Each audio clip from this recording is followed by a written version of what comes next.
You're listening to the Chasing Tails Outdoor Podcast, where when you can't be in the outdoors, we bring it to you.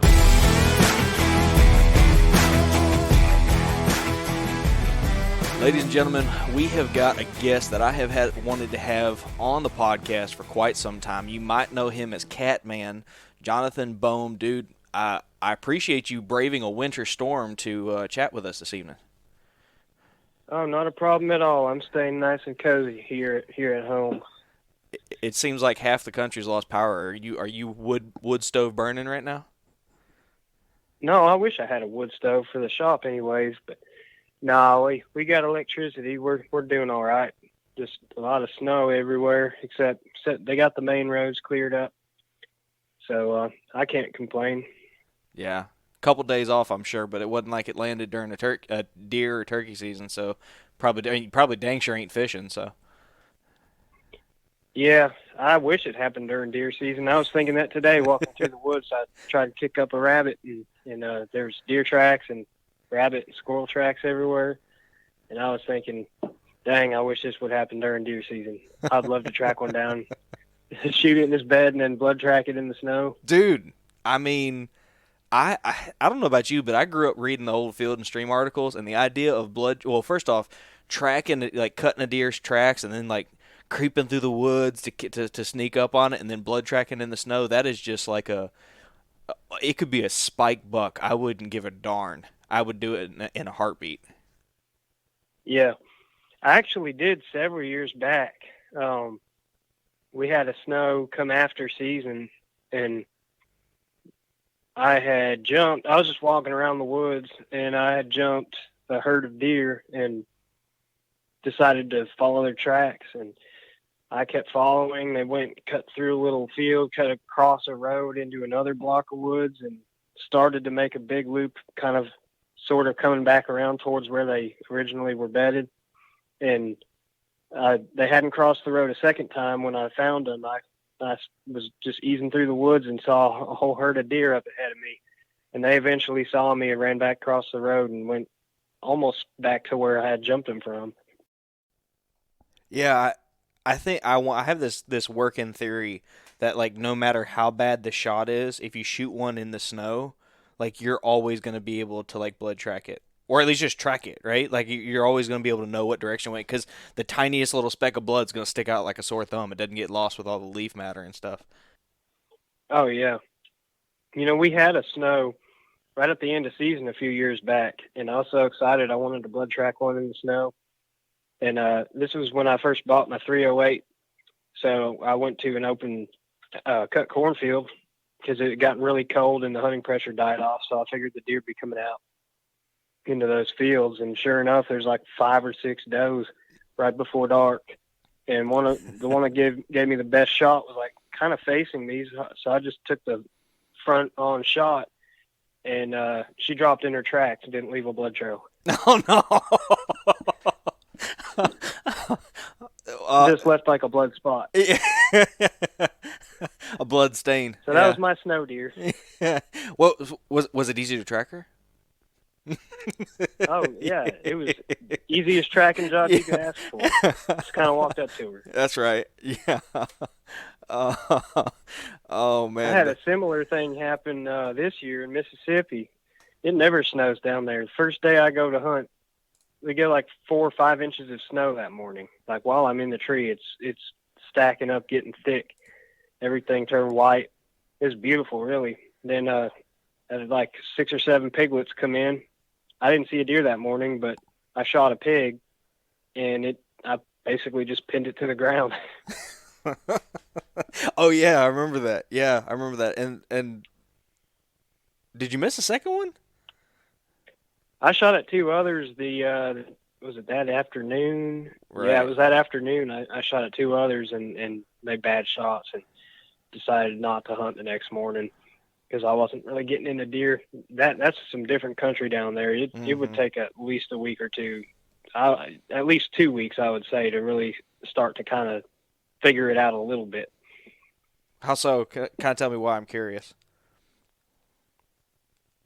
What's that? I'm a little curious why. Where's the challenge for you there? the deer down there in those swamps don't pattern like the deer I'm used to hunting that actually have like steeper terrain or fence rows or, field edges. And there were some fields down there, but something about the swamp deer, you get such a big piece of flat open woods. I mean, you can go to edges of swamps and stuff. There's certain edges you can concentrate on, but the deer's not going to use that edge every day. They're going to be like a quarter mile away the next day. They don't have any kind of predictable pattern. They just kind of wander around the woods. Seems like anyway. Yeah, I mean, yeah, that's So pretty true. you can find subtle terrain features and habitat edges, like where it goes from thick to open. You can find the edges, and you can find the deer sign and the hog sign, but they're not going to be on a pattern using that same edge all the time. They're just going to wander around the woods. And I think I could maybe figure it out a little better if I took a solid 2 weeks or more and just hunted it every day. Oh, for sure. Yeah, we had a guest on recently, Jake Bush, and he was taking on some real like flat terrains. I think it was somewhere up in Michigan or something like that, where all the habitat was real swampy. And he's like, it just doesn't make sense. It's all thick. It's all transition. Like, and he's just kind of picking our brain. And one of the things that we picked up on is that, they have a lot of bedding areas, but there's always some like natural biological reason why they prefer one of them. And it's kind of, subject to change, right? Like one preferred feed tree suddenly stops, and where you had daylight activity every day for the last 3 weeks, suddenly you may get like one photo of a deer for, weeks on end. Yeah, There and there were, was tons of acres uh-huh. down where we were hunting too. They had food everywhere. In fact, they were still dropping out of the trees in mid-January. So did you see a pattern where preferred food trees in those swamps tend to stick out to you? What do you mean stick out? Well, like so, we find a lot of times here whenever there's acorns, it's just like boon or bust, and you'll find some tracks everywhere. But it seems like even when those 100 trees that are all the same, all water oak, all swamp laurel oak, something like that, that there'll still be that preferred tree that they pick in the middle. Did you see any of that there? Yeah, there was a couple that had that actually my buddy Lee that I was staying with, he had pointed me in the direction of a couple that he said had a bunch of sign, and they did have a bunch of tracks. But when I hunted them, well, I shot that little pig that first morning over one of them, but I couldn't see the tracks or the acorns because it was covered in snow. But then that evening I went to another tree he had found and hadn't hunted. He had just found it on his way back into the swamp, and so I decided to hunt that tree because it was a real easy walk, and he hadn't hunted it yet. He just mentioned that he found it. So I go to nut all oak, and there's acorns all over the ground. Some were still up in the trees, and there was tracks all over. And I saw a deer about, I don't know, 80 yards out that evening, but nothing came in to feed. And the one deer I saw it was a doe, looked like she was being chased by something, but I never saw what chased her. So it's like, I mean, yeah, they have preferred trees, but there's so many oaks down Yeah. there that, and a lot of them, I mean, they're not all dropping every year, of course, but there's enough of them that you really got to cover some serious ground Yep. to find the preferred trees. And they're still going to move. Their preference can change, by the day. They can be like, all right, we're done with this tree. We're going to go over here and eat on this tree now. For sure. Yeah, no, I'm seeing a lot of that, and especially in these swamp habitats down here.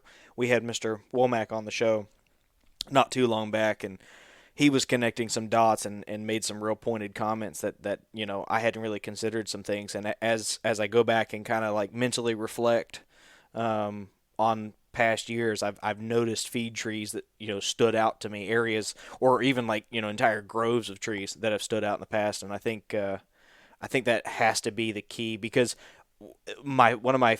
there's a piece of property down the road, like literally 5 minutes from my house.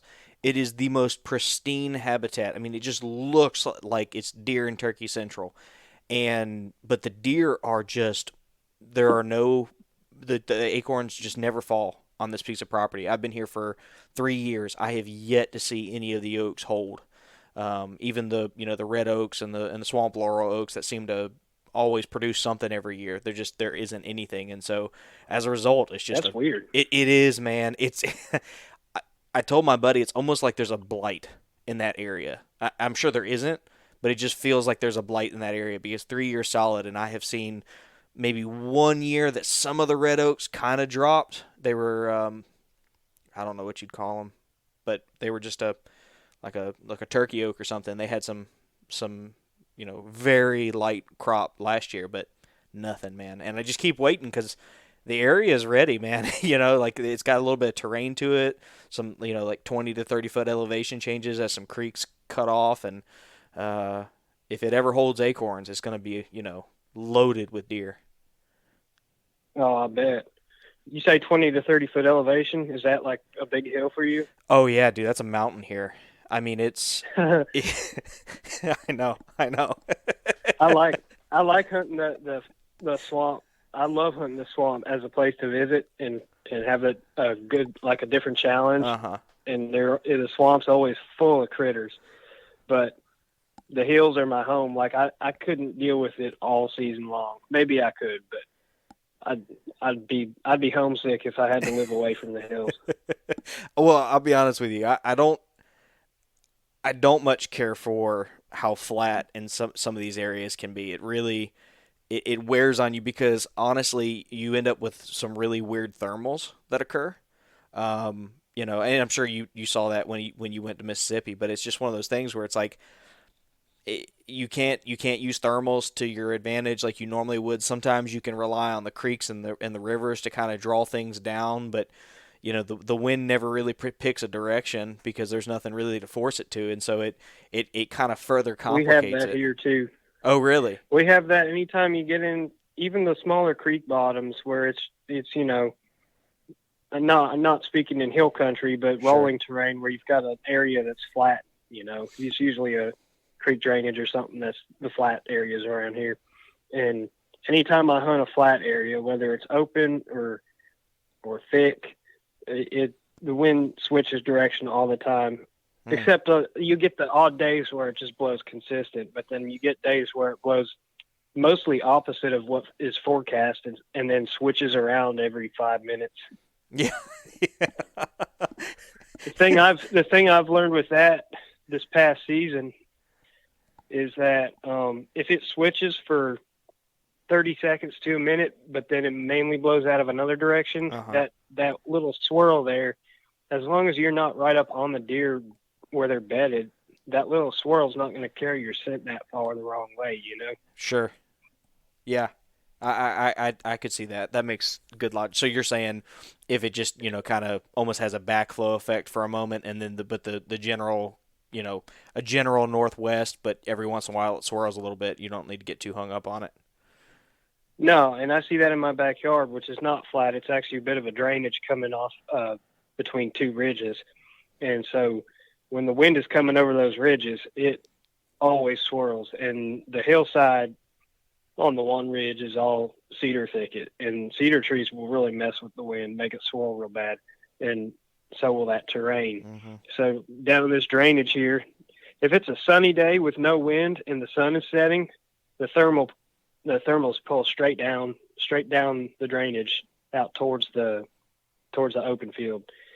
And I mean, that's when it's predictable. But if you got any kind of breeze, especially if it's coming over the ridge, it swirls every which way. But I was hunting late gun season, and I had like three deer. It was like a button buck, a little tiny spike, and a broken rack buck.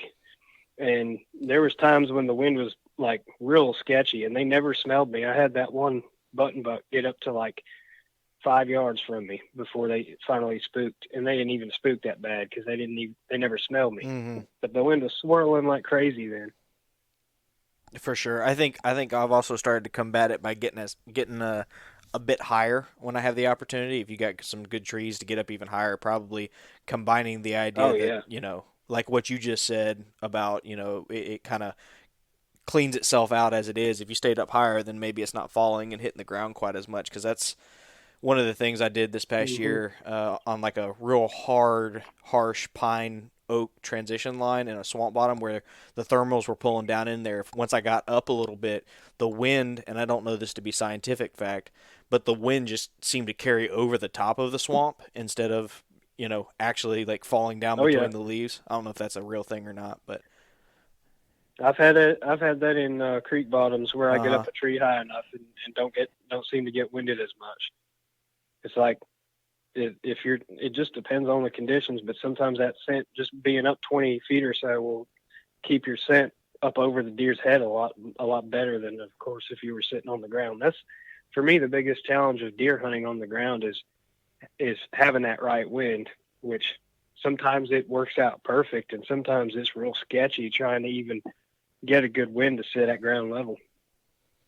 It is, and yet that's something I see you do a lot of. And if I'm being honest with myself, you kind of encouraged me through the previous seasons to start hunting from the ground a little bit more because there's a lot of overlooked areas in this area. And I probably this probably holds true for most people, but it feels like there were a lot of overlooked areas that you couldn't easily hunt with a tree stand. And I saw you have a lot of success doing it. What did you start out hunting from the ground, or was that something you moved to from a need to be mobile?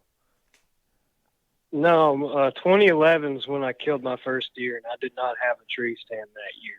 I killed one deer and lost another one. That's another story. But opening morning rifle season, November 19th, 2011, is when I killed my first deer. And a friend of mine had told me about a spot that he used to hunt, so I just checked it out, and sat under this big sugar maple, and this little spike comes in on the trail of a doe, with his nose to the ground. I never saw the doe. It wasn't a fresh trail, but he came in with his nose on the ground and looked up at me. I heard him behind me and turned around, and he looked up at me 5 yards behind me and then put his nose back down and came down the trail to my left, and I heart shot him at 8 yards with a 30-30.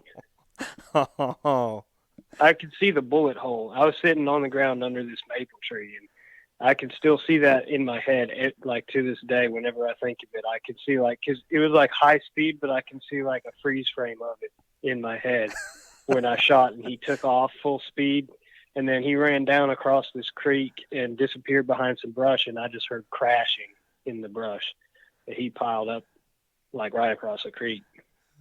And ever since then, I've always favored killing a deer by a creek just for the fact that I can gut him by the creek and wash my knife off and wash the blood off my hands.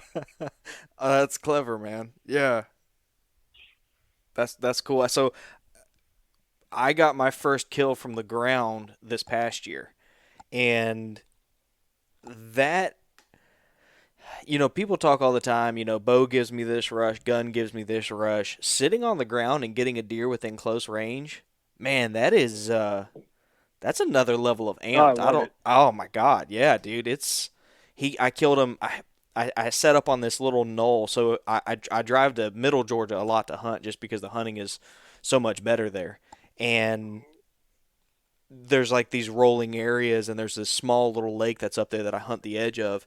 And I set up on this little knoll. It was kind of a throwaway hunt. I knew there was good sign in the area. The rut should have been picking up, but I had just gotten over COVID, and so I was just drained, and I was just happy to be like outside. It was one of those where I'm like texting people and taking selfies, and I'm just sitting there, man. It was a beautiful day. The wind was in my face, and I'm just overlooking this big open area. I think I saw all your selfies. Yeah, you probably did. Yeah.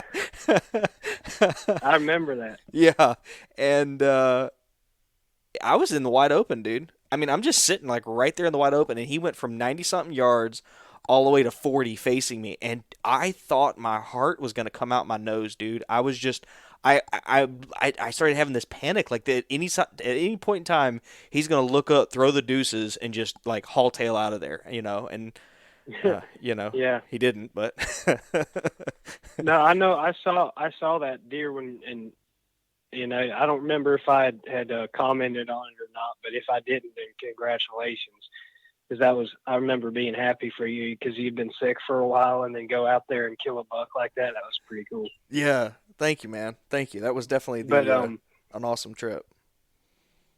Yeah, I could tell. I could see. I mean, you just were posting it on social media, but I could tell the excitement. And this was after our season closed. I think like I was already getting my mind off a deer, and then I saw you kill the buck, and I was like, shoot, yeah, that's awesome. Yeah, well, Y'all season goes a little later. technically it's still open right now. Don't give me any ideas now. Hey, that This was a subtle snowstorm's invite. got me antsy. Uh-huh. That was a subtle invite. Technically speaking, we can chase deer till the end of February in my zone. And it just so happens those are pretty good quality deer, and it's also the rut right now. Hey, you should have said that 3 days ago because I've been out of work the past 3 days because of the snowstorm. Hey, man, you've been doing work on them starlings. You weren't leaving. Well, I could have left, but yeah, I did some work on those starlings. We're gonna put together a deer camp, so I'm inviting a select few to come down.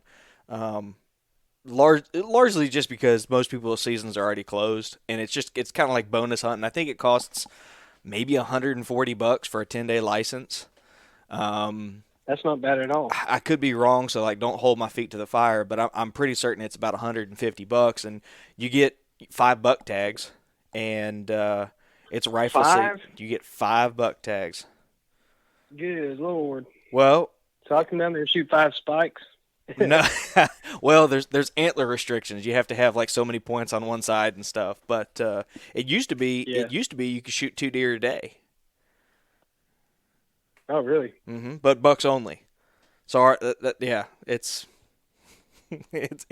Florida's trying real hard to get their stuff under wraps, but it's taken them a long time. But yeah, it's so my zone. I'm in zone D, so I'm right here on the Panhandle, and the best part of my rut here kicks off like early January and it ends mid-February. And so I have the benefit of traveling and going places and chasing the rut in Georgia and maybe one day, Midwest or Kentucky or something, and then come back and still have my best hunting. And it happens to also be some of the bigger deer hunting in the area as well. So that's interesting. See, I always say, after Tennessee closes, I'm going to go. Like for 1 year it was Alabama, and then last 2 years was Mississippi. But I'll do that and realize that, hey, I'm getting burned out. I really want to go fishing or do something else, and like I could keep going. Now I'm full turkey mode. It's too late now. But you did give me a little idea there, saying season was still open, but I'm on turkey mode now. I'm just like waiting for the snow to melt and doing some scouting, learn some new ground, get some exercise, getting ready to climb those hills, and then I'm gonna get back into some fishing here pretty soon. But I've always wanted to go down and spend like the month of January down towards Alabama or Mississippi, even if it was just weekend trips or something, and like because Alabama's got a pretty good rut map. I'd have to dig for it to find it, but their rut timings are all over the place, and they got different, early November to late January. Like I could find some areas that have a later rut and hunt those through January. But I usually burn out about that time. I usually burn out and say, screw it. I'm not going to go down there. I've already killed a few deer. I've hunted, all season long. It's a long season. Mm-hmm. Yeah. I start in mid-September. So, if you include the velvet hunt, I'd hunt a little bit in late August, but season-wise, I start bow hunting in mid-September and go through early January in Tennessee. So the earliest zone in Florida opens up at the end of July. And that's down in South Florida. You could chase the rut from July. When they open it up down there in the Everglades, they are actively rutting. You could chase the rut in Florida from January all the way to the end of February in the state, or from July to the end of February in the state. Wouldn't the meat spoil before the deer crashed? Pretty much, dude. It's pretty bad. I mean, the camo companies Go ahead. I bet that's miserable but fun. Like, it sounds like something I should do once in my life. That's what I'm thinking, yeah. I've got this weird dream of, like, killing a buck in every one of the 4 zones and then just like hunting somewhere else the rest of my life. You Yeah, know, like go to the that's a Everglades good and goal. fight the pythons for one season, kill a deer down there, and then just move on. Yeah, I've got kind of a similar idea. I like going to, 2, 3 different states if I can in a year, like between deer and turkey. I guess work schedule and vacation time kind of limits my trips out of state, but um, I'd like to hunt more and more of my own home state every year, just because we got so much different terrain and habitat and pieces of public land ranging from like less than 100 acres to like 100,000 acres. From the Mississippi River to the North Carolina border, we got public land all across the state. So I kind of like to explore and find out new places, and there's a wide variety of quality of hunting too, like hunting pressure and amount of game varies quite a bit. So like it's kind of a challenge, picking out spots to go, but there's so many cool places out there that I could spend most of my time just hunting my home state and just making a few trips out of state for, just for extra opportunity, I guess. Yeah. So what are your turkey plans for this spring? How many states you gonna hit? Um, 3 for sure. But I mean, other than that, nothing's planned. I could possibly make a trip to another state. We'll just have to see how it goes. I got you. So I'll start in Alabama because it's a short drive and it opens earlier, and then I'll hunt Tennessee until I tag out, which I hopefully do. They cut the limit down to 3 this year, so I should be able to tag out hopefully. Um, I haven't killed less than 3 in a spring season since my first year, which was 2011. I killed 1, and then I tagged out. The limit was 4 every year I've ever hunted, and this year's the first time it'll be 3 since I started hunting. So with the limit being 4, there was, I think, 2 years where I only killed 3 in Tennessee. So with the limit being 3, I think I'll tag out and then go on. Depending on how early I tag out, I'll go. Like last year, I went back down to Alabama because I spent so much money on the license. I wanted to go hunt Alabama and try to kill another bird after I tagged out in Tennessee. And I was on birds. I was on gobblers the whole time. I think there was 6 different birds that I had seen or heard or both, and they were not in the mood to play the game. They were just the most uncooperative, uninterested turkeys I've ever hunted. Honestly, I could have killed one if I had sat 100 yards from the truck all day long, and I was not about to do that. That's just not turkey hunt. That's not fun for me when I'm turkey hunting. I want to go find one that wants to come in looking for a call. Yeah. And I did have one that came in. One day I had one that came in quiet, and I could have killed it, but I wasn't ready. I thought I heard something coming, wasn't sure, so I didn't get my gun up in time. And by the time I saw him, he saw me and dipped. But yeah, those are some interesting birds down there. They're a little bit different, like than what I'm used to hunting.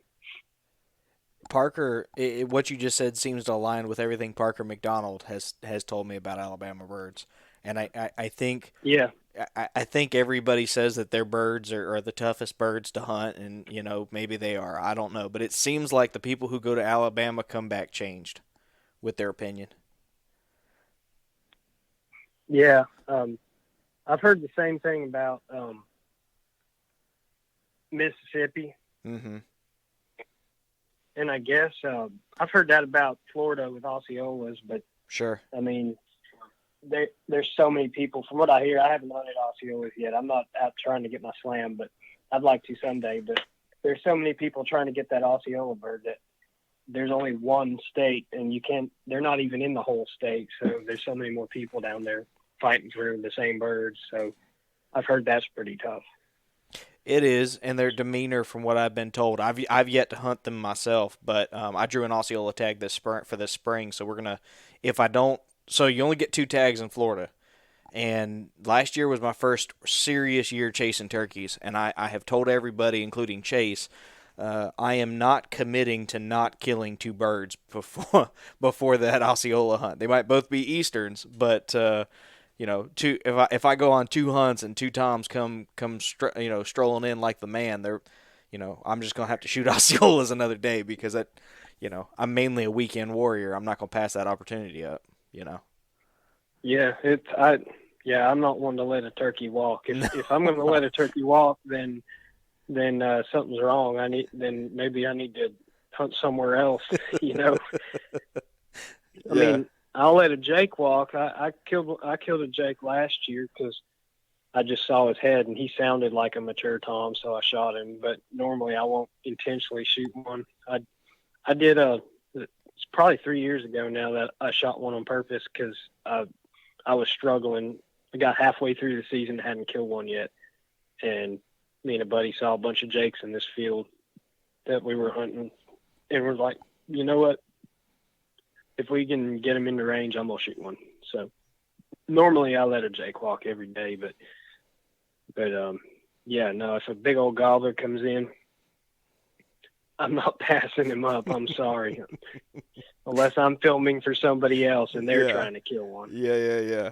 Yeah. No, I killed two toms last year, and I would have shot a jay gladly last year. Well, I say that. I shot my first tom, which was a really good bird the first time, and then like a week later, I have a turkey journal, and this morning I was flipping through all the different notes that I made, and a week later I had a jake walk out, strut for a while, and then just walk back off. And I wrote at the bottom, lesson learned, shoot jakes, because I immediately felt like I felt like I had shortchanged myself because I didn't want to shoot a jake because I'd already shot a tom.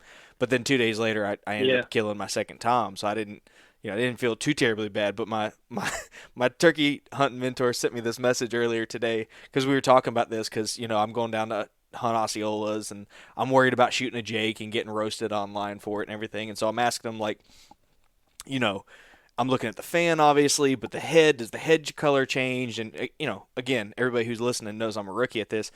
And he said, listen, if he walks in wearing a grown man's shoes with a grown man's attitude, meet him where he stands and show him a grown man load yeah. of turkey. I It's like, I can completely understand that. That jake I killed last year, he he didn't gobble on the roost. I was listening to birds a little ways off, and in different directions. I had multiple birds I could have gone after, and I was fixing to, and then I got a gobble straight down the ridge from me.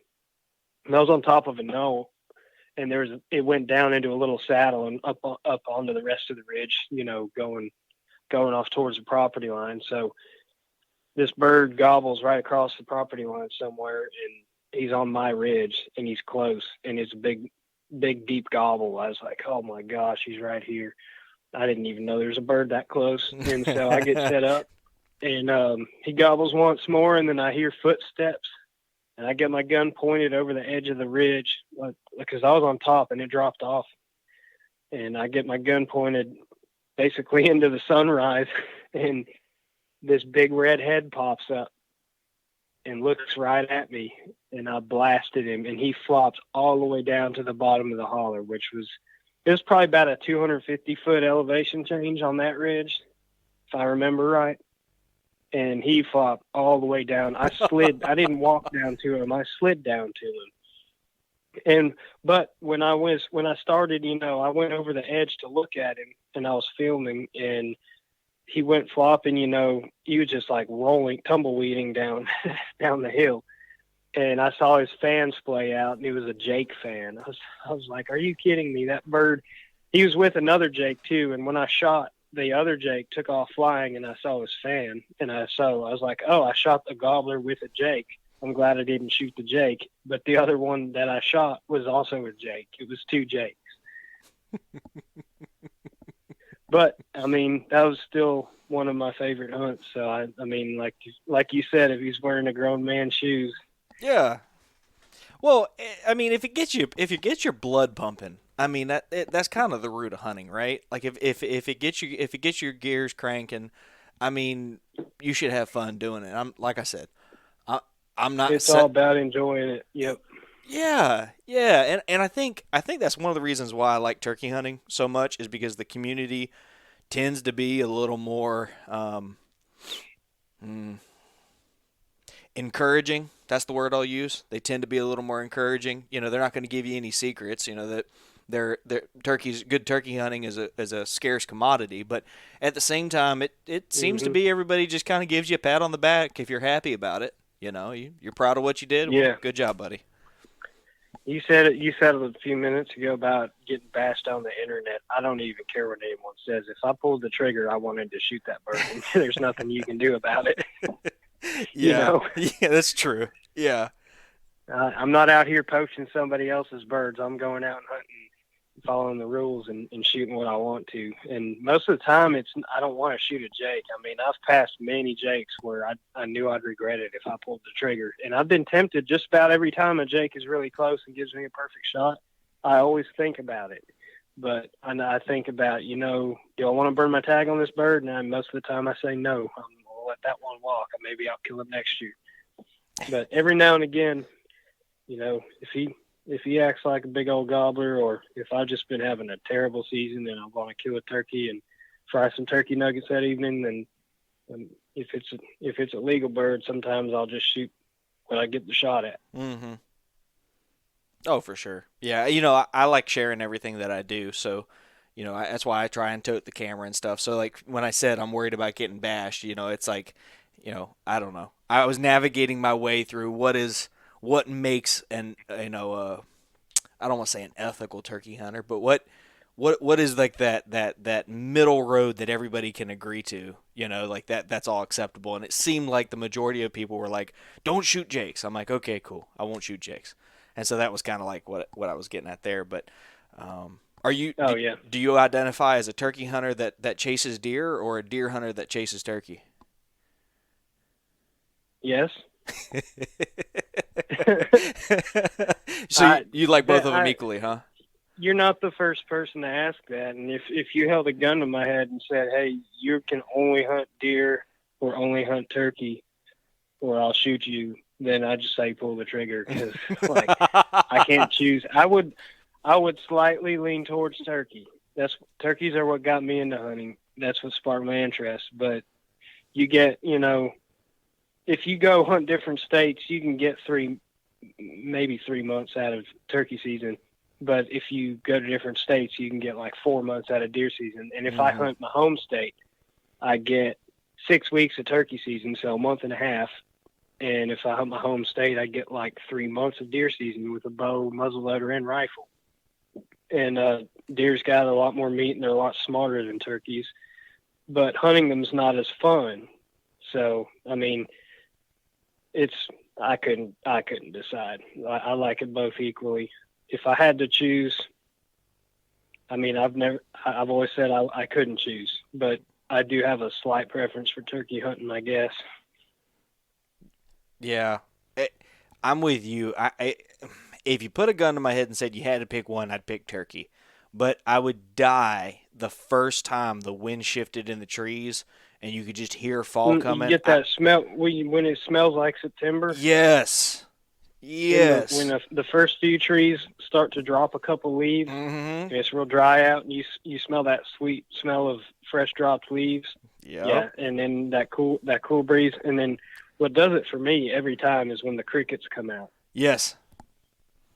Yep. It would kill me. That's why I couldn't choose. Is Yeah. because during turkey season, I'd be like, "Oh, thank God I chose turkey." And then that first cool breeze came around, and I could smell fall in the air and heard crickets chirping, then I'd be done. I couldn't do it. Yeah, no, I'd be aching just as quickly as I was going, oh, well, turkey with such certainty. I'd turn around come early September and be like, oh my God, you idiot, what were you doing? Because I just Hmm. I would die. Now I think for me, I don't know if you've gone out west yet, but for me, the perfect combination would be like chasing elk from September to October, coming back and living a normal life until turkey season. Because I think if I went out west and I did that from September to October, I would be so utterly exhausted and malnourished that it Hmm. would take me a couple months to get back on my feet. Have you gone elk hunting yet? Not yet. I would like to, but hey, elk's a deer. So if you said no deer hunting, let's Hey, say theoretically that means no elk hunting, that's a no good moose, point. no caribou. Let's Just say no cervids, no split-toed plant-eating animals. You could hunt hogs. Let's say you pronghorn. could Hold hunt on, hogs. pronghorn aren't deer. I guess they're not. Goats, I've never hunted pronghorn either. sheep. I've never hunted anything out west. Yeah, Sheep, yeah, I don't know. I mean, from what I hear, it's hard to get a lot of sheep tags. yeah, They're that's true. pretty restrictive on, whereas whitetail, they're everywhere in people's Hmm. backyards.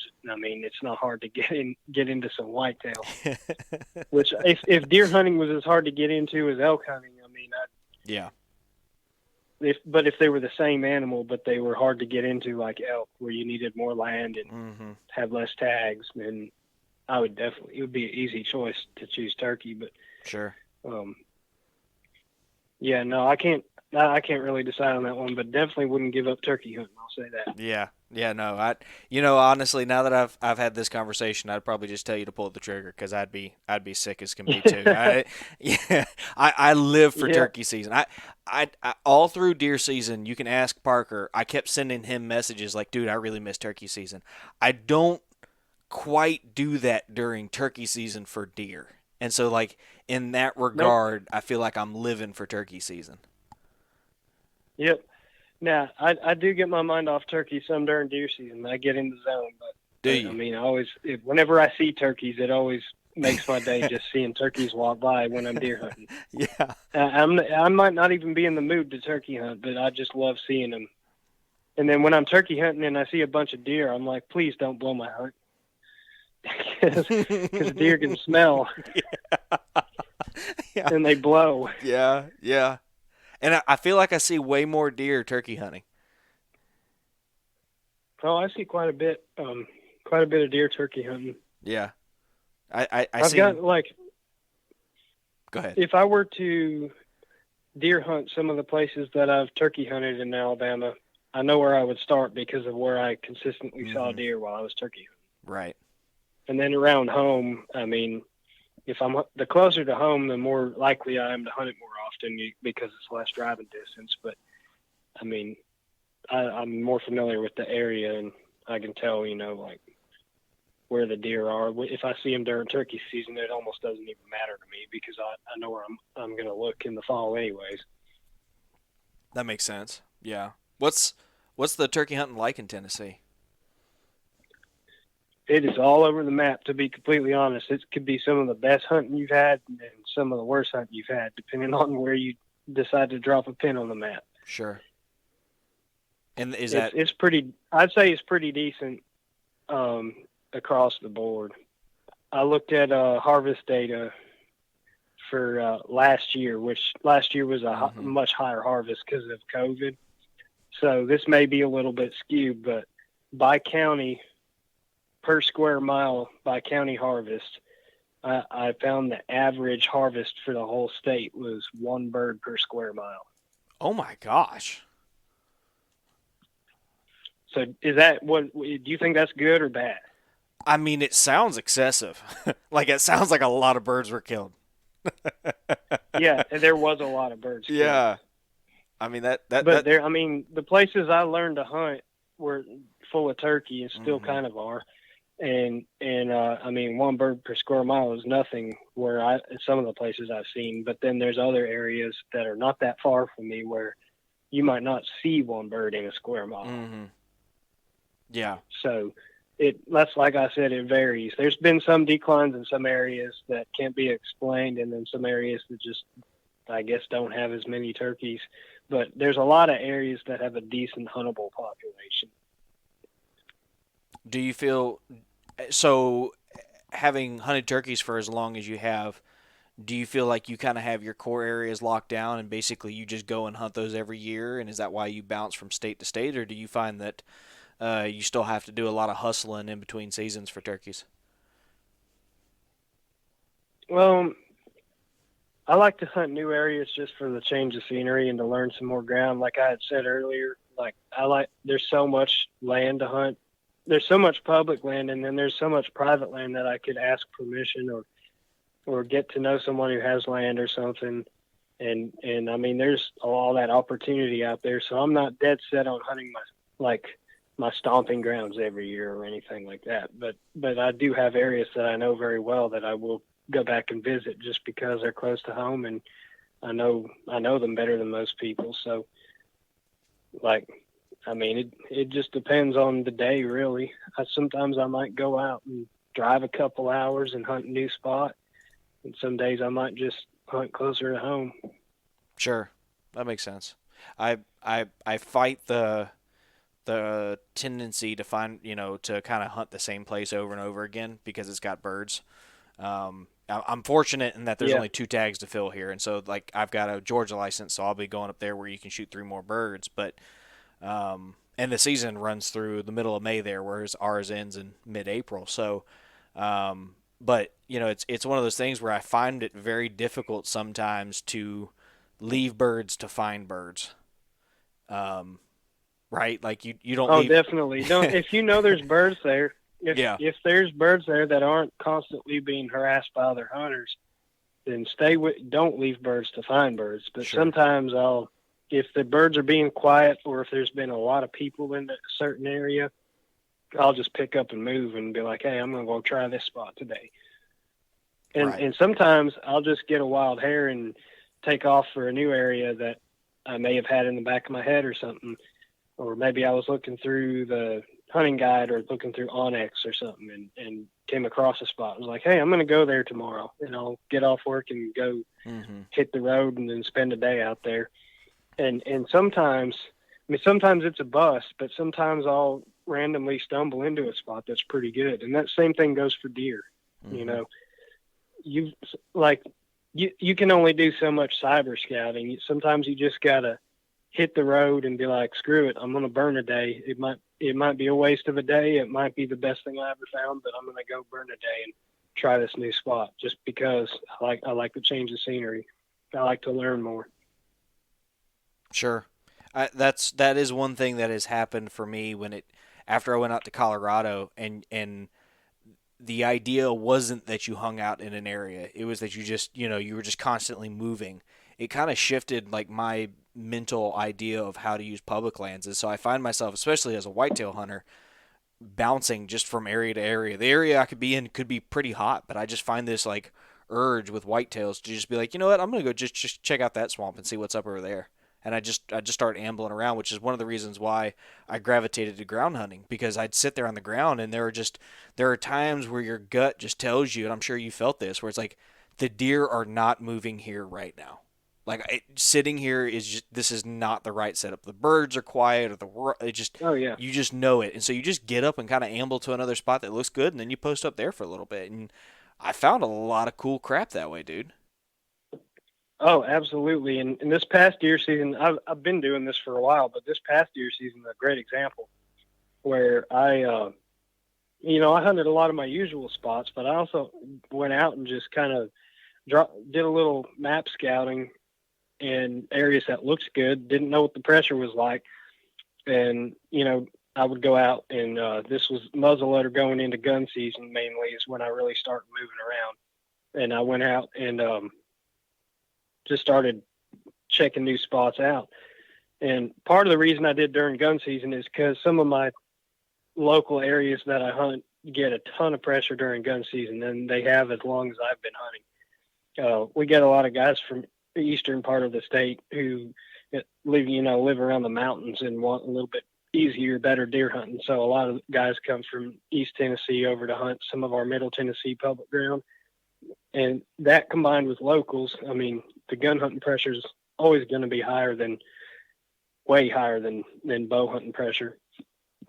So what I did this past season, what I've done past few seasons, I guess, is pick a spot. I might have to drive an hour and a half, but pick a spot and go spend the day out there. My job gets pretty busy going into gun season, especially late season. So it was mainly weekends. I would go out and try a new spot, and I found a really good spot to go kill a deer this past season. where it was right by the truck, short, easy walk. You could just sit down, and I shot 2 does in there, and I passed up a bunch of young bucks and never saw a sign of another hunter.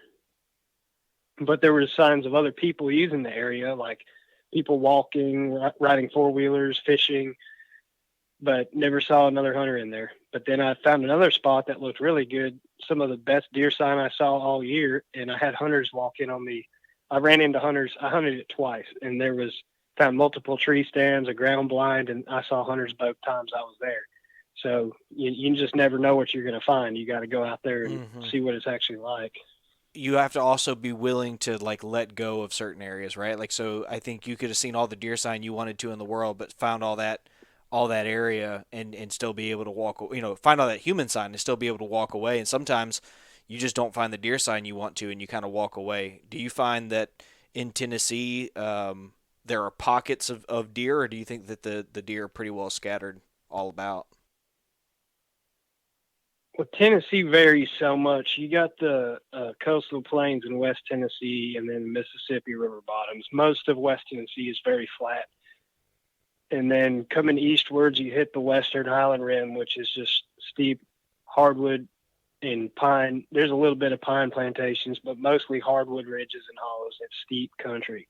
And then you come into the Nashville Basin, which is anywhere from flat to rolling hills to pockets of steep ridges.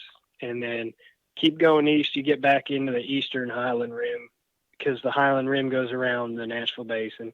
Get back into those big steep hills, and then keep going, get to the plateau and get into some mountains, and keep going. Eventually you get to the Smoky Mountains. So we've got basically every type of terrain you could think of in the eastern United States within the state of Tennessee. So the deer populations, of course, are going to vary. And I'd say their lowest, from everything I've heard, is they're the lowest in East Tennessee, and their doe, the regulations on doe harvest reflect that. They're a lot more restrictive on how many does you can kill in the units in East Tennessee. We got several different units now, but they've also got, one of the more restrictive units is in parts of West Tennessee along the Mississippi River drainage, because it floods so much. So I'd say West Tennessee, Middle Tennessee, across the board generally has a really good deer herd. But you'll have pockets that don't have as many deer, and you'll have pockets that are infested with deer. You just got to figure out where those are. Sure. Yeah, we have a lot of that here as well, where it's, I think it's a little different here because the terrain, it sounds a lot like East Tennessee, where it's maybe a little bit more pocketed. Good habitat is kind of hard to find because we've planted so much of it in endless rows of invasive pine trees, or just not suitable habitat pine trees, and they're working to correct that. Yeah. But you have these huge, vast areas that it's just, springtime there's green browse, but there just isn't a whole lot for them to eat, and so you're kind of constricted to these little swamp heads, or we call them creek bottoms, but they're not really creeks. They're just drainage areas, See, I haven't hunted in the mountains yet in East Tennessee. It's been on my bucket list. I've got to pick and choose where I go every year, and I just haven't done it yet. But in the mountains, or East Tennessee in general, we'll say, from what I've heard, there's pockets with good, healthy deer populations, but then there's big areas that are not so much that there's not many deer, but you've got to climb like 1,500 feet to get to where the deer are, and you got to deal with mountains. I mean, so it's not easy hunting. So the deer are there, but I've heard that the age structure is good in the mountains. There's a lot of big old bucks in the mountains, but they're not going to be easy to get to. No, for sure. I could see that being a challenge, even though the topography probably plays to your advantage there, though, right? Because that kind of condenses their movement patterns to an extent, maybe not perfectly, but hill country definitely makes movement more predictable, and even bedding and stuff like that. You've got specific terrain features to look for, but then the thing you run into is the smarter older deer bed in places where you really can't get to a spot to hunt them without them seeing you or hearing you come in or smelling you. So that the deer are smart. They use the terrain. You can use the terrain to your advantage, but they can also use the terrain to their Sure. advantage. So a lot of times you could be going to a good spot, but the deer knows you're there. Right. Yeah. Yeah. Yeah. It's a double-edged sword. Whatever condition it is that is favorable for the deer tends to be favorable, or favorable for you tends to be favorable for the deer, especially where Yep. land is kind of isolated. Um, And that's the same here in the Highland Rim, where it's not mountains, but it's steep ridge country, where you got long ridges with some secondary points or fingers coming off. And I mean, there's a management area not too far from me. I won't name it, but someone told me this. This is something somebody told me, but he said that the game warden or the area manager or somebody said that they did a thermal study on the deer, like where they go out at night and spot deer, and said that the age structure on this particular WMA was the best in the state. And it's also one of the heaviest hunted WMAs at least in my area. And it's nothing but ridges and hollows. And supposedly has some of the best age structure in older bucks, but gets hunted to death. And I would probably guess, I would guess that probably most of those bucks die of old age because people just can't get to them. They're too slick. They got those hills to their advantage. Boy, that sounds like a heck of a fun challenge, though, doesn't it? Yeah, if I had all the time in the world, I'd like to take a season to figure that spot out, but I just have never done it. Yeah. Man, that sounds like the ultimate challenge. Like if you wanted to test your mettle, go and and get on those deer and see if you can't kill a big one. Because I bet you could pull one out that looks like your logo. Yeah, I mean, there's a lot of pieces of public around, around middle Tennessee, middle to eastern Tennessee that have that same terrain. I was just saying I heard about this one in particular that had a good age structure, and I believe it. And I'll bet there's other areas that don't get talked about as much that have just the same quality of older bucks.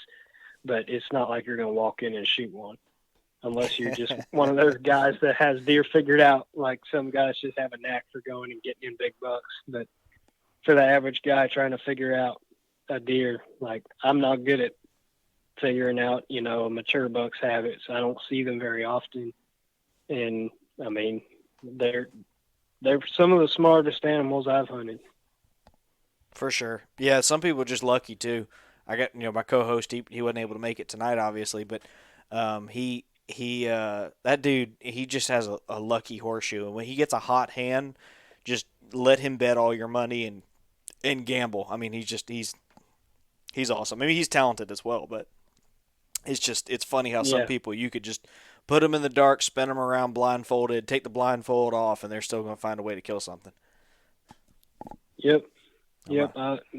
I think we all know people like that, and it's not that it's not some people have spent their whole life getting that good, but some people just seem to be that good, and maybe it's just the way your brain works. Like some people are better geared to hunt deer or whatever. They can figure out a deer's habits better without even thinking about it.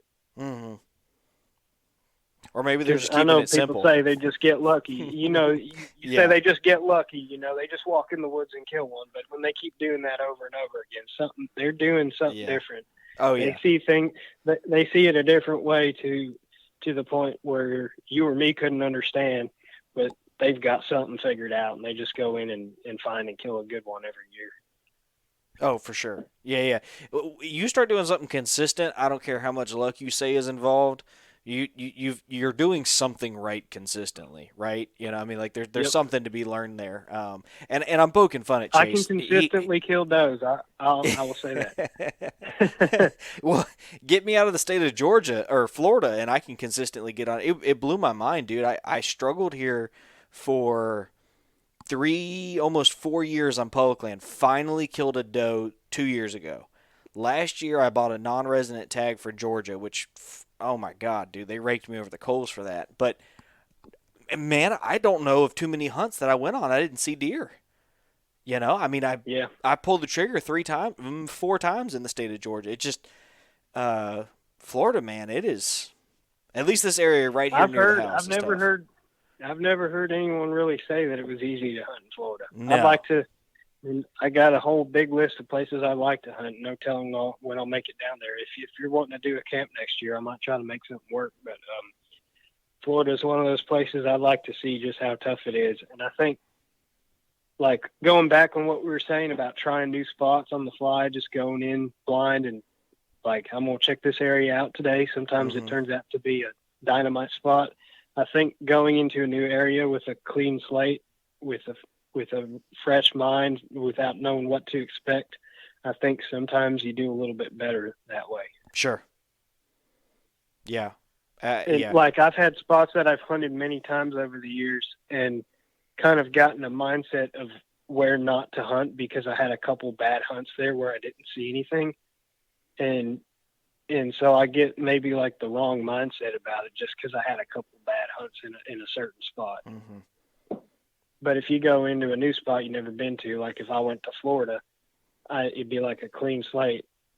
If I hit it right, I could maybe figure something out pretty quick, or I could just totally get schooled. But I think the odds are in your favor if you just freshen up your mind and try something different, and you'll at least learn something from it. Absolutely. I think being successful in Florida is a lot of eliminating areas and paying attention to very, very, very small patches of ground that, you know, seemed for some reason to be daylight active activity in those areas. And they tend to be some of the most weird, off the wall places that you just have to like put in the sweat equity to figure it out. And I've deployed a lot of trail cameras doing these what I call long soaks, where I just leave the camera for months on end, and then I come back and I look at the data and say, okay, did anything, does anything stand out to me? And some of the areas I found, there's this cypress head, man, and there's a ridge on one side, and I'm using that word very liberally here. There's a ridge on one side, and then it drops down into a slough. It might be 3 acres of cypress, and or tupelo rather, drops down into that, and then it pops up on the other side of the ridge. And on both sides of that ridge, there are tree stands freaking everywhere, dude. Like it's Michigan level pressure. Like everything you hear about Michigan, just think about on this property. But then there's this I've heard about Michigan. Yeah, there's this faint trail that connects the two ridges that goes smack dab through waist deep water. And one day when it was really dry, I walked back in there looking for turkeys, and there's this little like 1,200 square foot patch of privet that on this little patch of high ground right there, and there were beds all through it. I'm like, dude, I don't know how the heck I would hunt this.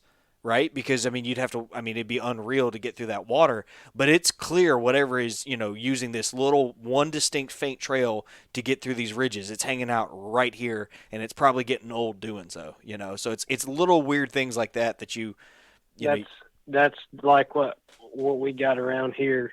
Our terrain's a little different, and we got more ag fields, and some of the public land's really broken up into smaller tracts. So that's a whole other challenge, but privet, it's as terribly invasive as it is, it's actually not that bad for deer. It's tough for deer hunters because it gets so thick and the deer are good at hiding in it, but not only can they bed in it for cover, but they also eat the crap out of it. And so like they don't have to leave a privet thicket. If they want to, they could bed in it and eat privet. And a lot of times we'll have scattered red oaks or something. And then there's other random, there'll be patches of other browse that's growing there. So like deer can live in privet thickets or briar thickets. And I mean, unless you're walking through getting all scratched up, if you can't do that quietly, so they're going to get up and sneak out the back door or whatever. I think a lot of deer around here survive the pressure by 2 things, and that's privet thickets and property lines. Yeah. At least on public ground, or even on private ground, there's not a lot of really big tracts of private ground either. So I think property lines and privet thickets and briar thickets save a lot of deer, because we see a ton of deer hunting pressure during gun season, and every year. There's it's like you go out in the summertime to the ag fields and they're just full of deer. It's like, how did all these deer survive last year? I can't believe how many deer people were shooting there. You know, opening morning and hear gunshots everywhere, and then there's people hunting there through Christmas. It's like, dang, these deer are getting hammered. And then the next year there's still plenty of deer. It's like, dang, there's enough of them that get away to reproduce and keep the herd healthy because of those invasive thickets of privet and whatever other invasive stuff is growing. River cane's another one which is river cane's native, but it's another really dense cover that you can't sneak up on the deer because you can't walk through it quietly, and they'll see you way before you see them. For sure. Yeah, I think I wonder how many deer do you think you walk by in the woods that just don't move, that are like 50 yards away or 100 yards away, and so like people walk through the woods like, I didn't see anything today, and it's like, man, 10 deer saw you walk through the woods today. Oh, it probably happens most time, depending on how far you walk. If you walk a good ways through the woods, I bet deer watch you every single time. Yeah. Now, sometimes I'll hunt 50, 100 yards from the truck, so maybe they don't see me because I'm just slipping in there quick. Mm-hmm. But if you got to walk a ways back, something's seeing you. I mean, you're making a presence. You don't realize how much of a presence you have in the woods. And the younger deer are the dumber ones that are kind of get over it quick and go about their business. But the older deer are the ones that, you know, don't show face once they know you're there.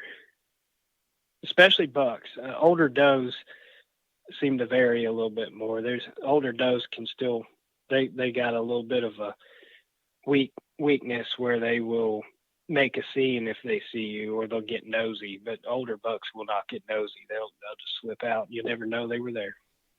Oh, for sure. Yeah, I went and hunted with Greg in Southeast Georgia back in October last year, and I watched this doe and a button buck, big doe, and a button buck come down the path, and they cut off the path, went down this area, and all these pine trees, they had cleared all these like every 2 out of every 3 rows they had gone in and cleared, and so there's like nothing underneath all these trees. It was all fresh, but there was this one big deadfall, and it really wasn't a deadfall. It was a tree that just fell over and then started growing. You know, the branches started growing, you know, up towards the sky again, and she went behind that and disappeared, and I didn't see her again. And so I got down and did my midday scouting, and I had to go get my buddy because he wasn't happy where he was. And so I said, "Well, I'm seeing deer over here, so come over here and we'll hunt this area." But when I got down and did my midday scouting, I rode right past 15 yards from that down tree. Well, flash forward to that evening. It's at 40 minutes before the end of shooting line. I'm looking down the pine row to where that down tree is, and all of a sudden here come two deer, like right out from behind it again. Well, those 2 deer come out. It's the button buck and the doe. I shoot the doe. She runs straight back down that lane and cuts back by that bush. We found her underneath that tree. She had wallowed out a space, or a space had been wallowed out, or whatever, where she could bed underneath that thing. And when you got in there and looked out at deer, you know, just like a deer's, you know, laying down height, she could see 360 degrees around her. She never left that thing. She let me ride my bike past her twice, dude, at 15 yards. Yeah, I don't doubt that at all. The oldest deer I ever killed, at least the only one I had aged by a lab, by the Wildlife Analytical Laboratories. There, they do the cementum annuli aging. The only reason I sent in the teeth for that, because I was like, this doe look different. I've killed a couple that had really worn down teeth that I knew they were at least 5.5, probably a lot older. But then this one was had worn down teeth and had the face of a llama. You may have seen the video. I think a lot of people saw that video. I shot her with my 30-30. She was bedded with 2 button bucks, which I thought were does, and I shot all 3 of them. So that was my best button buck killing year for sure.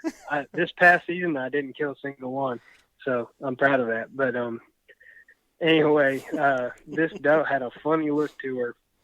She was bedded on an edge between cedar and sage grass, like scrubby stuff, and mature pines. And the mature pines were, you know, like wide open, like big mature pines. And and deer bed on that edge quite a bit. So that's where they were bedded, and they were bedded about 50 yards from my boat because I had to come in by water. There was the best way to get in there, and I had gone away from them initially. I was still hunting, so it took me an hour or two to circle around back to where I could see the deer bedded. And luckily I was going slow enough where I saw the deer's head before she saw me. And I mean, shoot, she was old enough; she probably couldn't see that good. But I got pine trees between me and the deer and snuck closer. And eventually got about 50 yards from them. And the two button bucks, which I still thought were does at the time, got off the bed first, and I dropped one, and the other one ran towards me, and the doe got off bed. She had her tail facing to me, and I didn't want to do a Texas heart shot. I wanted a clean kill. Mm-hmm. So she got off bed, but her tail was still facing towards me, and she was looking around, had no idea what happened. And so I was getting my gun. I was kind of slowly standing up and getting my gun braced on this pine tree, like when you're squirrel hunting and you put your gun up against a tree. And she finally caught enough movement. I was making enough movement. She caught movement and looked straight at me.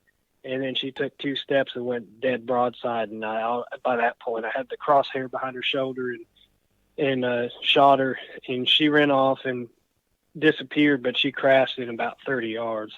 And then that other button buck was just stomping around clueless, and I shot it and dropped it all right by the boat. It was one of those wet days where you can just walking on pine needles that are wet, you can just sneak around and nothing hears you. It was a perfect scenario. But she was bedded. They were all kind of bedded facing different directions, but she was bedded where she could see almost all the way around her.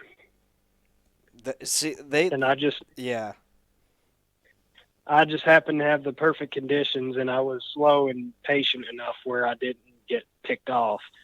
I could have easily got busted that day, but she was bedded in a place where she could see you coming. Mm-hmm. if you're not careful enough. Yep. And if you were being hunted by things your whole life, you'd have that same survival skill. I mean, I think that area I told you about earlier that doesn't have any deer, it's probably got deer. The difference is they're scattered. They're maybe not as concentrated.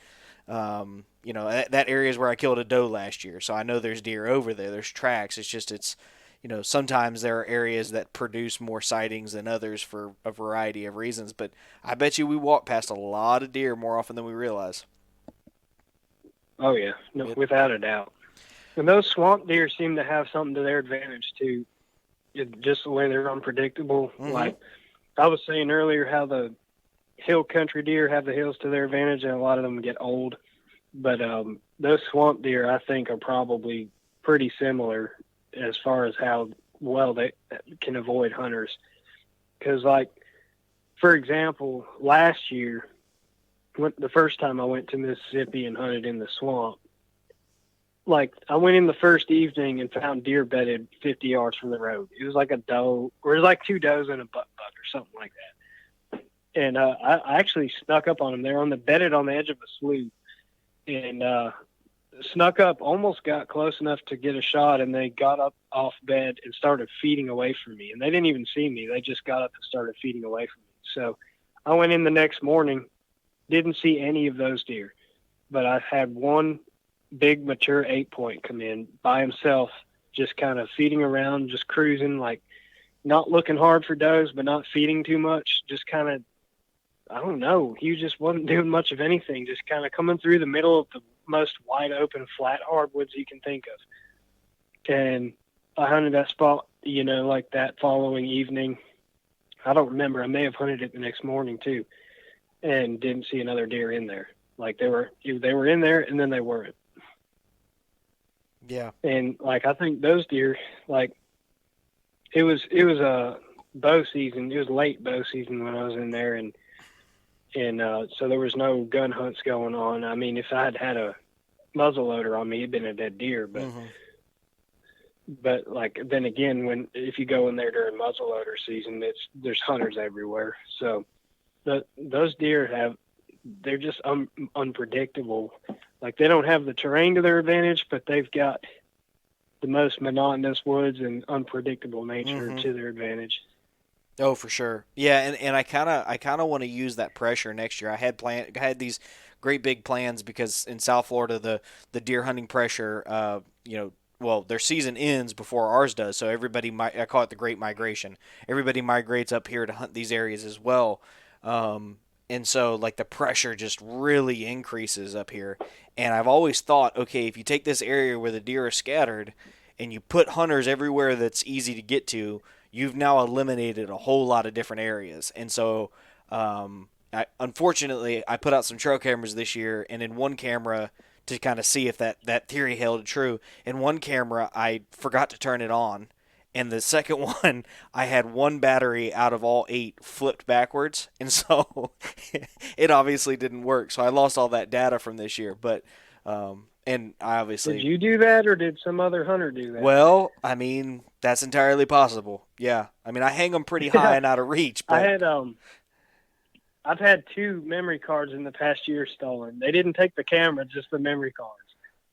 well, maybe I hadn't thought about that, man, because I have yet to have someone mess with my cameras because of how high I hang them, but I guess it's certainly possible. I didn't even think about that because the SD Well, cards didn't even have me on there. if you hang them high, it may have been you. You may have made them Yeah. just messed up one of the batteries. But I hang most of mine at normal trail cam height, so Right. people can get to them. I just try to put them in off the wall places. But if I Sure. leave them long enough, like I left one last year I put it up late deer season and picked it up after turkey season, so it had been there for months. And I guess somebody during turkey season found it and took the card out of it, and then just a few weeks ago, I pulled a camera that had been there for like a year and a half. And I was like, it was way back in there, so I had never gotten around to pulling it. I had pulled the card a couple times in the past, but I had never pulled the camera. So I finally went. It had been months since I had pulled a card on it. And it had been sitting out there for about a year and a half. And I went and got it, and it still had battery left. And I looked, and there was no card in it. Like, well, someone found it, which, I mean, given the location, it's not where everybody goes, but you leave it there long enough, somebody's going to be there. That's right. Because it's not that hard. It wasn't that hard to get to. It was just a little bit of a walk. Mm-hmm. Yeah. So, yeah, I've had that happen. I haven't had a camera stolen in years, surprisingly. Yeah, I thought I had one stolen, and I searched all over this area, got it all on camera, and I had hidden it so thoroughly from myself that I was walking in like, I don't know, a week or two later, and caught the no glow or the low glow up in one of the trees. I'm like, somebody put a trail camera right here. I can't believe it. I lost mine. They must have stole mine. And I hit it with a light, and it's my trail camera. And I was like, oh, you idiot. I don't know about you, but I drop pins now. I guess, I mean, I've been using Onyx for 2 or 3 years. I don't remember when I got it, but it wasn't until the past year and a half. I guess back when I hung that camera a year and a half ago was when I started dropping pins. And I make all my trail cam pins are yellow. And Onyx has that little trail cam icon you can use. Mm-hmm. So all my trail cameras are yellow. So if I'm looking across, all my pins, I can pick out, if I forgot about one, I can pick out the trail cams pretty easy.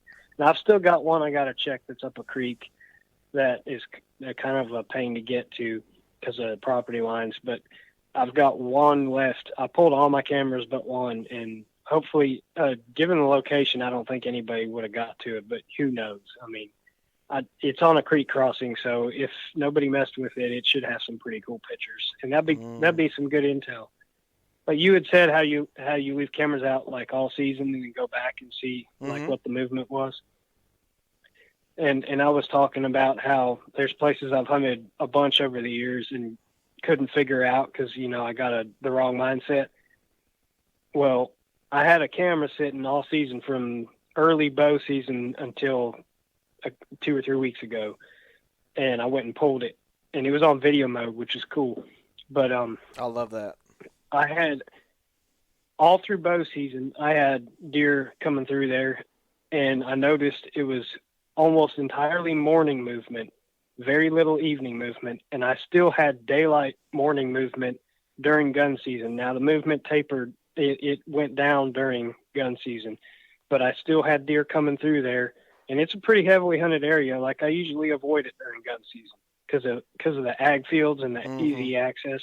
It's just a place where people like to go. So I didn't hunt. I didn't even hunt it during gun season, but I left that camera in there, and I noticed that deer were coming through there in broad daylight, even during gun season. Not as much as bow season, but I realized how much I had overlooked that spot.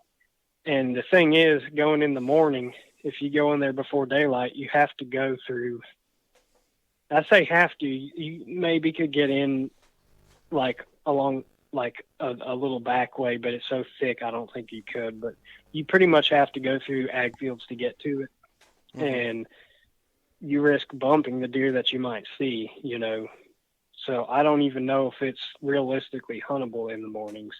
But knowing that intel that I got from that camera, I may have to give it a little more effort this fall and see if I can get in there without bumping deer and see if it's actually good hunting in the mornings there. Because I was surprised at how much morning movement was in there during the daytime.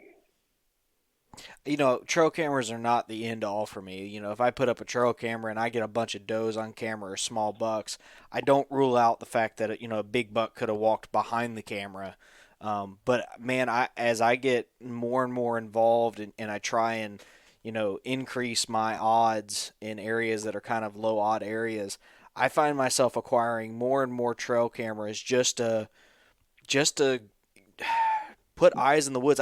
I did the math one time with Chase, and it came out to like 3 years worth of intel. And the idea behind it was, if you put a trail camera in October and you pull it in January, you put it there in like September, and you pull it in December, the number of sits in which you had to have been there in order to just to capture both the information you saw during the daylight and at night, which you can't obviously get because you can't hunt at night, and never leave any scent in the area, fresh scent over and over again.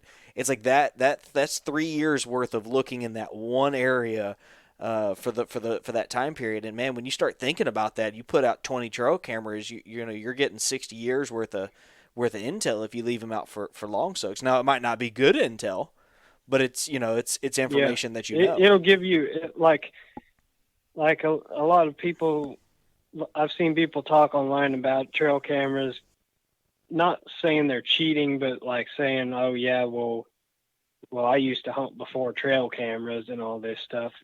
Like trail cameras are some sort of an easy way to pattern deer, which in some instances they can be an easy way to pattern deer, but most of the time I'm just looking to see what's there and get a kind of an idea of the trend of movement. I'm not looking for like what day of the week that buck's coming in there, because a lot of times the bigger bucks are not predictable. Like he'll show up randomly. Like that camera that I let soak on video mode there for the whole season, I had an 11 point, and I had him on a salt lick not too far away on another camera before season. I had a bunch of pictures of him, really nice 11 point, not much mass, but a big, nice, big, wide, tall rack. Heck of a good looking deer. And on that camera that had all the morning movement, he came by, I think it was one night, maybe two nights during the early rut, like cruising phase for that area, like when they're starting to look. And he came by at night. But then again, you got to remember that's a trail camera, not a whole area camera. You got it facing one deer trail. So like he could have walked behind that camera how many times? Like it just gives you like just a little bit of an idea to say, hey, there are deer in the area. Maybe I should spend a little more time hunting it, or like it'll give you a little bit of an idea of what's running around the area. But it's not going to tell you, hey, I need to hunt this on a Tuesday afternoon Right, on a cloudy right. day. Like it's not going to tell you when you should hunt in there, but it'll tell you, hey, like, are the deer using this trail? Are there good deer using this trail? Should I spend time trying to figure the spot out or not? Like, is it is it a spot that deer use a lot, or is it a spot that only older deer use, or a lot of younger deer? And I had mostly younger deer, but that old one that I had a couple different older deer, real big 8-point that I never saw during the summer, never got pictures of. Showed up several times on that camera. Really big 8-point. It was a new deer to me, and he was on that camera several times. Yeah, in a state like Florida where the rut it varies so much. I mean, literally, you can drive 10 miles, get out your truck, and the rut could be 3 weeks later. In some of these areas, it's that intel can even tell you when the rut is, which is how I killed my Florida 8-point this year. Was I did one of those long soaks, pulled the data, and said, okay, as of about the first week of November, you start getting daylight active deer by middle third of first third of November, they're starting to fight. Middle third, they're starting to really cruise and bump does. Okay, I'm going to put in for those quota hunts, and as a result, I can target and know with confidence what I'm doing. And it literally Yeah. played out like a script. I know it won't do that every year, but it was one of those things where I was sold at that moment in November when it played out that well. And it told me Yeah. there were no hunters in And that area. that's the thing. Like, rut timing doesn't vary like people say it does. Hunter observation varies, but those does, like, if the genetics are consistent, if you hunt the same herd in the same spot, those does are going to come into heat around the same time every year. So if you got all that trail cam data from the last year where you could tell when the rut was picking up, then you can plan your future hunts on that. I think my favorite trail cam pulls are like after the rut, I'll put them out like before the rut and put them on video mode, and then pull them after peak rut and get all the chases and random bucks I've never seen before.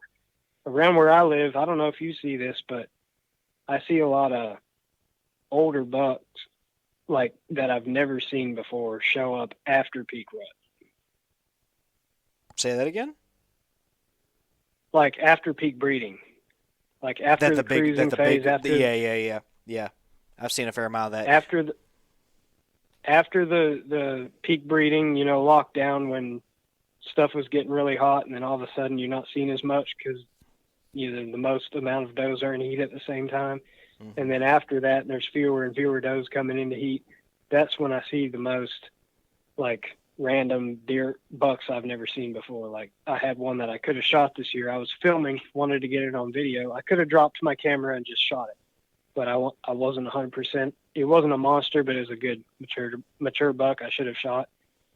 So I waited a little too long, and he got out of Dodge, but he came in after peak rut and never seen him before. He had a hole in his horn, like where they get that hole in their main beam mm-hmm. from a gall or some kind of bug or something. And he, never seen him before, never got him on trail camera. I had 2 trail cameras running in pretty good spots, like within 50 yards of where I saw that buck, and never got him on camera. He was just there one evening, and then he was gone. Sounds like those, what are they called?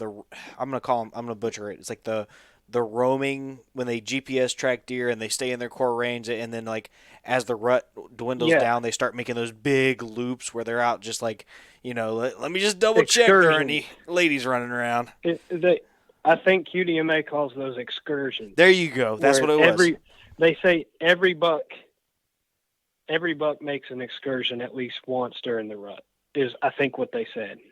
I'm paraphrasing, but like every buck's gonna just take a trip at least once during the breeding season, and I see that a lot on my place, and most of the excursions or bucks that I've never seen before are after peak breeding.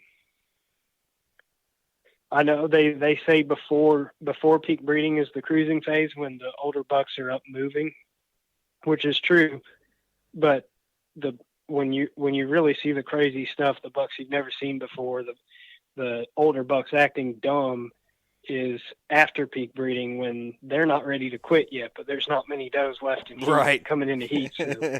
So that's when I think like late rut can be it's all timing because you could miss it in the blink of an eye. But I think some of the most crazy hunting you could have during the rut is after peak breeding. Well, it'll be interesting because I've got one trail. Let me make sure this is true. Yes, I've got one trail camera remaining on a very unique funnel. Hopefully, it's still there. It could be gone. I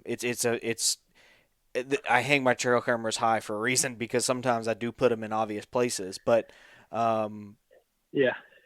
but it's been there since December. I haven't touched it. The rut should have finished up there in January, into January. So I will go and pull that this weekend and report back to you because I'd be curious to see if there's any kind of heavy cruising after that. And it's on video mode as well. Yeah, I love those trail cam videos from during like the whole rut, pre rut, cruising through the late rut. I love seeing all like during the peak rut or right before the peak rut, you'll see a lot of chasing, and then you'll see just like a random buck show up one night, and that's the only picture you got of him.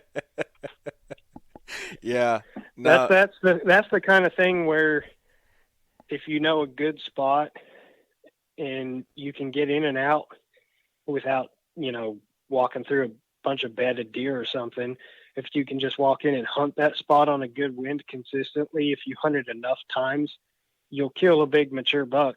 And it's not by skill more than being in the right spot and luck because you just showed up when you happened to be there. And honestly, that's where I struggle sometimes is having the patience to hunt a spot where I could see a big mature buck like in my backyard.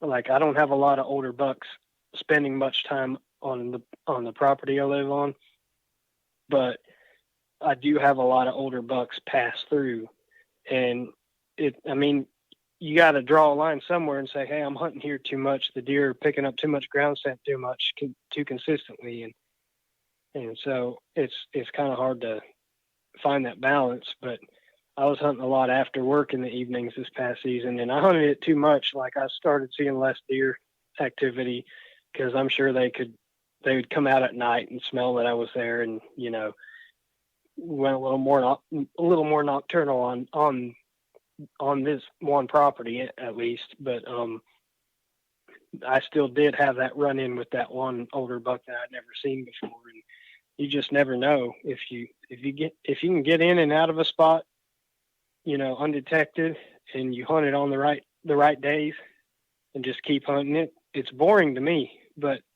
that's a pretty good way to kill a good buck during the rut is to just hunt a good funnel, a good area where they like to cruise through looking for does and just be patient. yeah, But I can't do that either. I kind of have to bounce around. yeah. And that's what I ended up doing because work got so busy. Like I was hunting the backyard so much because I get off work some days early enough where I had daylight left to hunt for 30 minutes or an hour. But I didn't have enough time to go out and hunt public during the week. And so I was just bouncing around late season from one spot to the next. And I was getting some intel for next year. I definitely got some intel for next year. But I was not being able to stay in the deer because I wasn't out there enough to figure out what the deer were doing. So the time restrictions kind of got me there in the late season. But then again, I learned something and I know at least one or two spots that I'll go back next year during the rut that I should have hunted this past year during the rut. Just based on sign that I found, terrain features and buck sign that I found. It's like, dang, I wish I was here a few weeks ago kind of thing. So, it kind of sucked this past season, but, I've got that in the back of my head. I dropped pins, and even without dropping pins, I know of a couple spots where I can go where I will remember to go back in during the rut this coming season. Do you do a lot of postseason scouting in areas that maybe you didn't hunt to see if there's a rut sign? Because I did a lot of that this year, and some of my traditionally good areas were remarkably dry when it came to good rut sign. Sometimes, yeah, and honestly, at this point, I'm I'm finding that rut sign or deer sign while I'm scouting for turkeys or just like learning some new terrain. Which scouting for turkeys, I'm not, it's not the same because turkeys move their winter and summer ranges, or the winter and spring ranges, I should say, change quite a bit. But just getting out and walking around, I do a little bit of that. I should probably do more postseason scouting, but yeah, after deer season's a great time to get intel for next year. Mm-hmm. And you can see that, and you can see, I don't know about where you live, but here the deer trails are most visible in the like after season in the late winter because the ground stays wet and all the leaf litter is finally settling down where it's not all fresh crunchy leaves anymore, and the deer trails really start to get stomped into dirt, so you can really see where the deer have been going.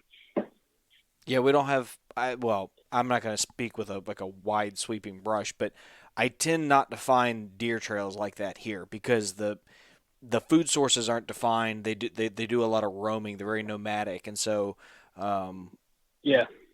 But what I do end up doing, gosh, that's too many times to use the word "do" in a sentence, but um, I end up going to a lot of the funnels that I find on swamps, like two swamp heads come together and there's a patch between them. I can speed scout through that quickly, and what did something leave a rub here or a scrape or not? Because our leaves Yeah. really don't drop off the trees here, so if they made a scrape, it's still evident. And if they didn't leave rubs, then I just kind of like keep speed scouting through those areas. Yeah, that makes sense. Mm-hmm. So. Yeah, man. Well, we have rambled on for an hour and a half. I don't want to take up too much more of your evening. I wanted to. We got in a really good roll there, man. My emphasis on this was going to be turkeys, but we did such a good job bouncing back and forth. We're going to have you back on at some point in time, maybe after a turkey hunt in Alabama or something. Oh, for sure. And talk turkey. I'd be glad. I'd be glad to come back on. I mean, we could talk. We're pretty like-minded. I think we could talk hunting for several more hours. So I'd be glad to come back on another podcast if you want to talk more specifically turkey. Yeah, let's make that happen. I know you and I have talked about several different things that we might get up and do, from maybe an alligator hunt to some other things. So, Oh yeah, but Chase and I are considering going ahead and swinging for that Alabama tag this year. Just to add some extra content to everything, and so who knows? Maybe we could do one of these in person, and if not, we'll just jump back on the phone. sounds like a plan to me. Hey, it's good talking to you. Yeah, man. Before you go, why don't you tell everybody where they can find your content real quick? So my main YouTube channel, my show where I post all my videos, is Catman Outdoors on YouTube, and I've got an Instagram. It's at Catman529.